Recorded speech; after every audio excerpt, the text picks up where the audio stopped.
In 2003, NASA launched two spacecraft called the Mars Exploration Rovers. As their name suggests, they were two semi-autonomous rovers that were designed to explore the surface of the planet Mars and conduct experiments regarding the geology of the red planet. The first rover, Spirit, launched on June 10, 2003, followed up by her twin, Opportunity, on July 7th of that year. In 2004, they successfully landed on the surface of Mars, with Spirit touching down in Gusev crater on January 4th and Opportunity landing on January 25th in Meridiani Planum.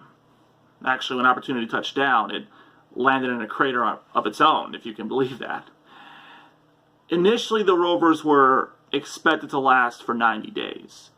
Just kind of land, drive around, take some pictures, look at a few rocks, and that would be it. But it quickly became clear they were going to last a lot longer than that. The Spirit rover continued to roam until 2009, when it became stuck literally in a sand trap. And it would continue to operate until March 25th, 2010, when it lost power due to a harsher than usual Martian winter. NASA spent about a little over a year to try and regain contact, but was not successful, and the mission was declared over on May 25th, 2011. Opportunity, however, continued to roam the surface of the red planet, ultimately covering over 28 miles in distance, which is the longest distance traveled by a roving spacecraft on the surface of another world ever in the history of humanity. On June 10th, 2018, NASA lost contact with Opportunity, also due to low power levels, this time caused by an unprecedented dust storm which had covered the entire surface of Mars and more or less blocked out the sun to everywhere on the planet. And when I mean unprecedented, I mean historical dust storm. Ever since the storm abated in September of 2018, NASA and JPL have been trying to regain contact with the rover. And last night, February 13th, 2019, they made one final attempt to contact Opportunity and were not successful. And it's expected that later today they will make the formal announcement that the longest running mission to explore the planet Mars has come to an end. I say all that to say this. Mars historically is a very, very tough place to operate. Of all the probes that humanity has ever sent to Mars, more than half of them haven't even made it. They've blown up during launch, they failed on the way there, they crashed into the surface, a couple of them have landed and just stopped working. It's a really tough place to operate. So if it's so tough to operate, then you might ask, why spend all this time and money trying to get there? Why do we send all this spacecraft there? Why are we so interested in someday getting humans to Mars? Well, not just because, to paraphrase President Kennedy, because it's there. And not just because of the romanticism that has historically been attached to Mars, ever since people like Percival Lowell and H.G. Wells first postulated the idea that there was an intelligent civilization on the planet that was dying out.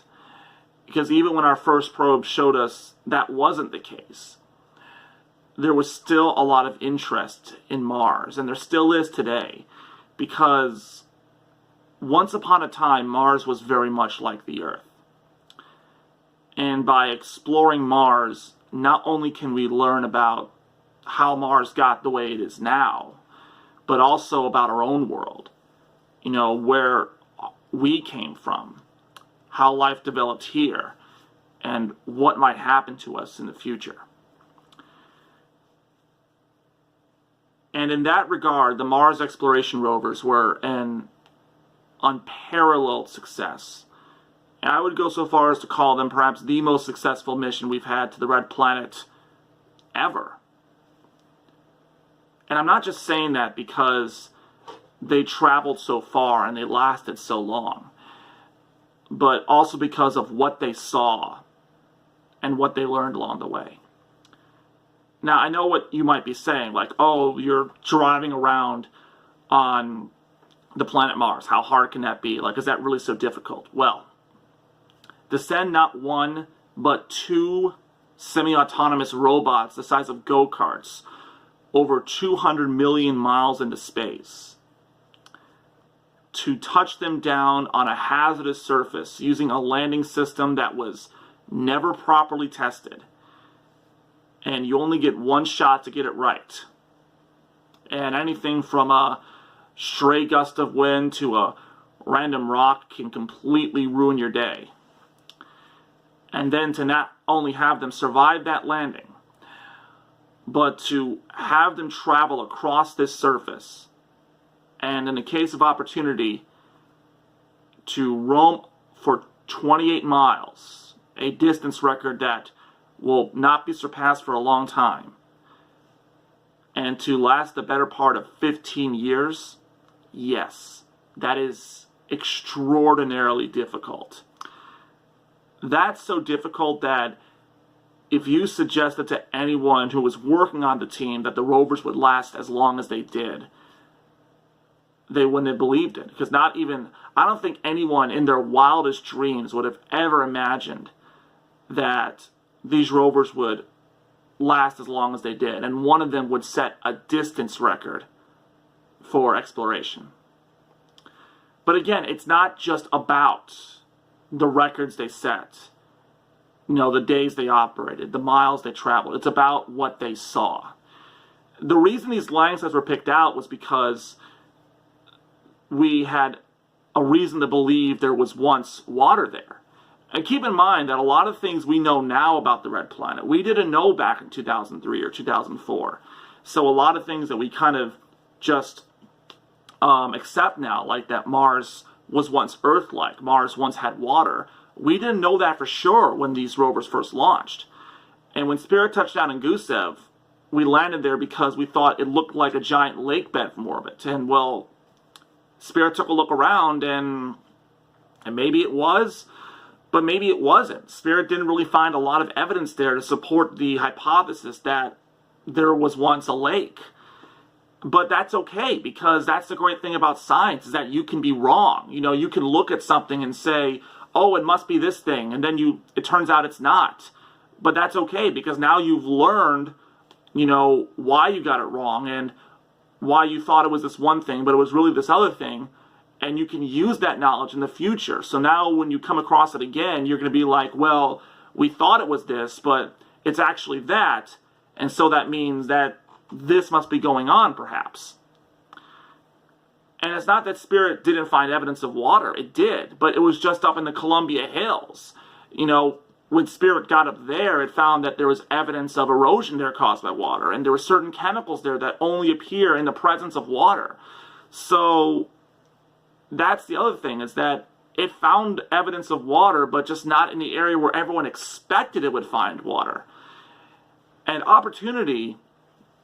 Opportunity, when it landed in that crater, this tiny little crater that wasn't even seen from orbit when they took photos of the landing site. And so nobody knew it was even there until the rover literally bounced into it on its airbags.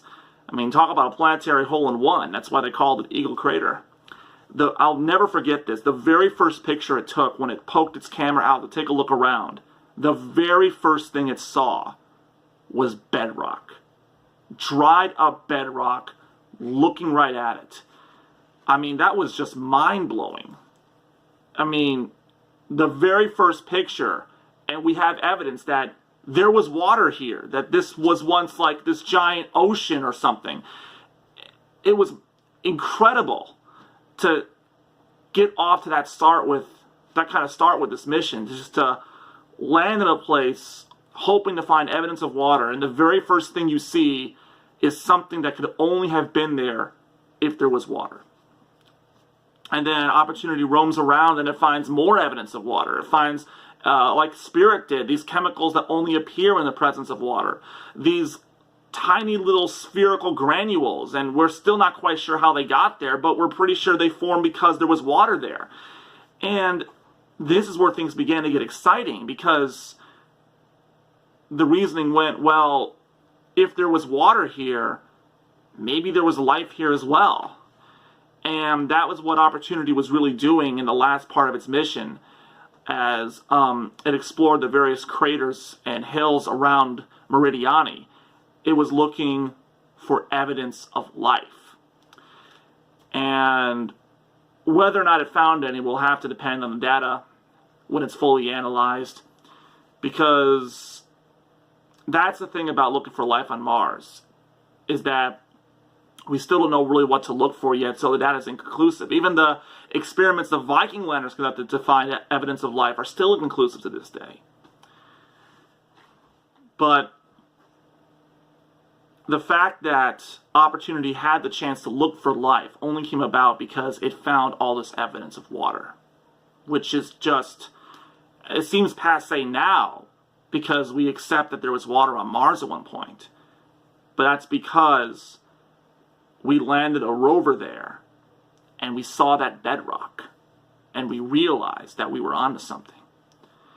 And Opportunity found stuff from outside of Mars as well when it went to go take a look at its heat shield, which had by chance happened to land near its landing site. It found a meteorite sitting right next to it, a meteorite that had probably fallen there not too long before the rover got there. And it was the first meteorite found on another planet. I mean, imagine the serendipity there. I mean, landing in a crater, that's lucky enough. But to find a meteorite, to be in the right place at the right time to make that kind of discovery, it's amazing. And it's all these reasons are why these missions were such a success and why these rovers were so celebrated. You also remember that the early 2000s was a critical time for NASA and JPL when it came to Mars exploration. They were just coming off a series of high-profile failures in 1999. They sent 4 spacecraft to Mars, an orbiter, a lander, and 2 microprobes, and all 4 of them had failed. It was such a setback, so much so that this ambitious mission they had planned for 2001, which would involve an orbiter, a lander, and its own little rover, was scaled back to just the orbiter. That would be the Mars Odyssey, which is still orbiting to this day. So the 2003 rovers was a really big risk for NASA, because it's hard enough to land 1 spacecraft there. Now you're going to land 2 of them, but they did. They did, and they kept them going far longer than anyone ever expected them to. And because these missions were so successful, that drove a renewed interest in the exploration of the Red Planet. And in the past decade, we've seen a whole bunch of Mars missions. You know, we had the Mars Reconnaissance Orbiter in 2005, the Phoenix Lander in 2007, the Curiosity rover in 2012, which managed to survive this dust storm and it's still exploring Mars. And the InSight lander just this past November as well. And we got more missions on the way too. Next year we're launching not 1 but 2 Mars rovers. The Mars 2020 rover for NASA and European Space Agency's rover Rosalind Franklin as part of their ExoMars mission. And when they do go to Mars and they explore their parts of the Red Planet, they go there using the knowledge that was learned from Spirit and Opportunity. And the other thing that's really great about this mission is that, like I said, this taught us not just, it didn't just teach us a lot about Mars, it taught us a lot about ourselves. And I don't just mean like, you know, about the makeup of our own planet, but also what we can do as a species. Those who know me know that I take my role as space guy very, very seriously. This in spite of the fact that, you know, I'm not a scientist. I don't work at NASA. In the grand scheme of things, I'm not even really that big of a deal. But I take this stuff seriously, and I always try to inform and educate people about our universe, because I think that as a species, this is the most important thing that we can do. This is as President Kennedy put it, this is the most hazardous and greatest and dangerous adventure on which we as a species have ever embarked. And the rovers, the success they had, the distance they traveled, and just the fact they lasted so long, none of that was a miracle. We just decided to go. We decided that we were going to go to Mars, that we were going to land these rovers on Mars, that we were going to look for evidence of water. We didn't know that there was water there, but we were going to go and look anyway. And now that we know there was, we can go and look for signs of life. We don't know that it's there, but we can go look. I mean, for all I know, Curiosity could pick up a rock tomorrow and underneath will be this little Martian slug. We don't know that. Could very well be the case. But the only way we're going to know for sure is because we decided to go. And Curiosity doesn't land on Mars if Spirit and Opportunity don't go. These two little rovers did so much for us in terms of exploration, in terms of scientific knowledge, and in terms of inspiration. And it breaks my heart that the mission is over. But what they left us was a great education about Mars, about Earth, about the universe, and about ourselves. I mean, it's an education that I know I couldn't leave, that I know so many people on this planet couldn't leave. It's the kind of thing where you have to literally be out of this world to appreciate. And I'm just so glad that they were able to learn all those things and share with us what they saw and what they learned. And they've inspired us now to send more explorers in their tire tracks, so to speak, to follow in their tire tracks. And my hope is that someday we will go too. And we will walk the surface of Mars. And who knows? Perhaps future explorers at Gusev or Meridiani will come across these two rovers and pick them up and clean them off. Perhaps fix them up and have them explore some more, or maybe even bring them back home so that they can be appreciated by our children and our children yet unborn. But until that day comes, we can content ourselves with the knowledge that these two brave little rovers, Spirit and Opportunity, can at long last have the rest they deserve and the satisfaction of a job well done and a mission accomplished. Ad Astra.